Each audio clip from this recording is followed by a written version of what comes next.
I'm interested in your mindset when you've won 6 titles, 5 in a row, 98, and you go, I'm out.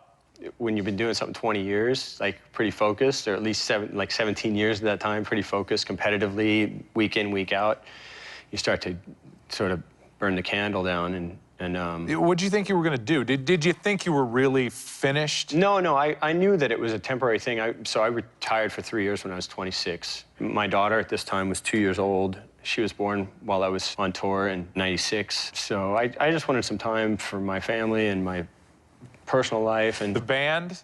Yeah. Appropriately named the Surfers? Were you guys good? Or was this kind of like We sold 7 million records. Liar. Joke.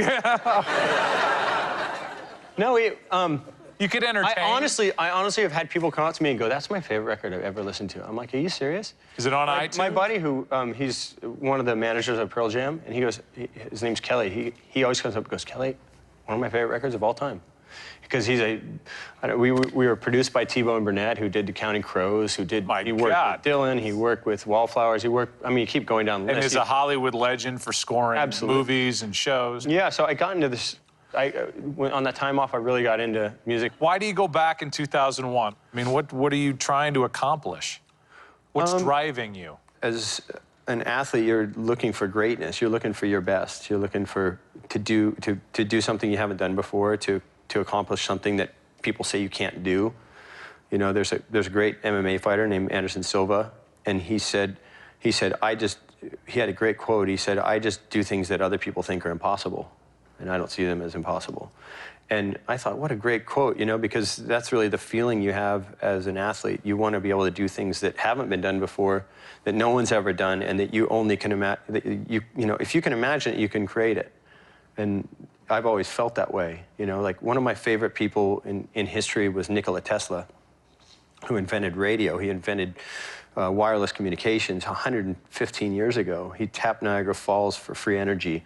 Hydropower. He had all these ideas, and he always said, if you can imagine it, it exists, and you can create it. How'd it go initially? Well, I felt like my surfing was at a really good level, but I had an incident with Andy Irons, who has passed away. I had an incident with Andy. He and I had this crazy battle for the world title in 2003. And this is as you're coming back in? Yeah, this is my second year back, full-time on the tour.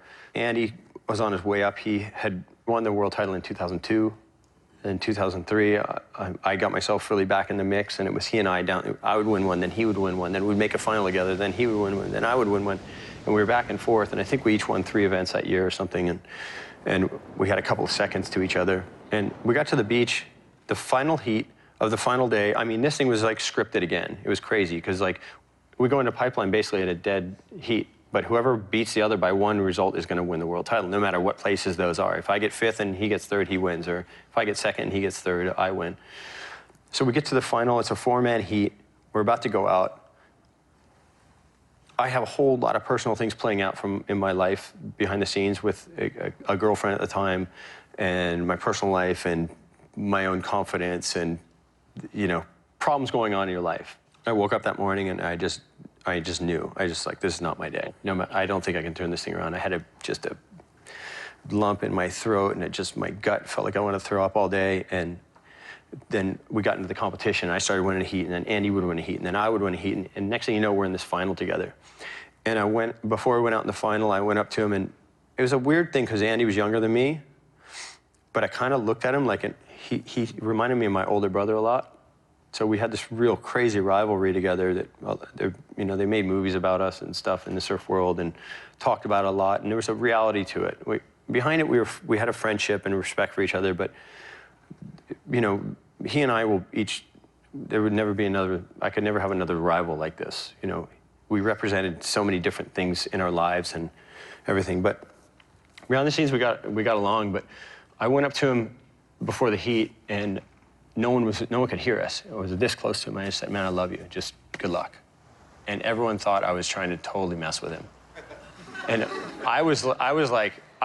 in my heart, I was kind of going, take it easy on me, you know, because I've had a bad day, and I feel like shit, and I'd rather not even be here right now. And no one else knew that. Everyone else thought Kelly's trying to mind fuck him, you know, and all this mind games, and he's the best at mind games, and that's the only way he can win, and all this. And I'm going, well, no, that's not at all what I'm doing. No one knows what I'm doing because they don't know me. And right. They don't know what my purpose is. What did he say back? He kind of looked at me like, you're weird, man. Like, it's like, yeah, all right, man, good luck. And he looked at me like I was crazy. He went out, won the heat, and had a big celebration. And I had, like, I just went home and cried. But, you know, and to me, competitively, I had the best days of my life ever competitively at Pipeline, and I had the worst day of my life ever at Pipeline. Well, you came in third in, what, 2004?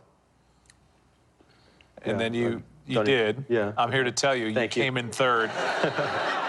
2005, I won the world title again. That's incredible. It was bizarre. I won 2005, I won 2006, I won 2008, I won 2010.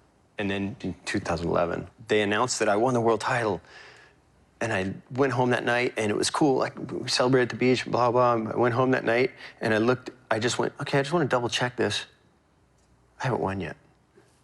Our tour had added up the potential numbers wrong, and I went home and figured out, like, I was reading these blogs online. This guy said, well, if Kelly does this, and then this guy wins these two, it looks like they're tied. And I was like, God, that guy's totally correct. And I don't know who that guy was, but I literally went on my Twitter, and I just tweeted out, I said, I haven't won the world title yet. I'm not joking.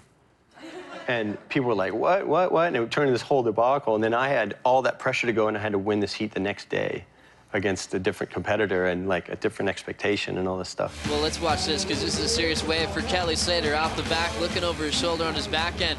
Big hook in the pocket, getting down to the frothy bottom. Off the top, right on the money. Kelly Slater, your 11th-time world champion, and here comes the crest. I had to surf against two rookies. To become the oldest champion ever. To become the oldest champion. And so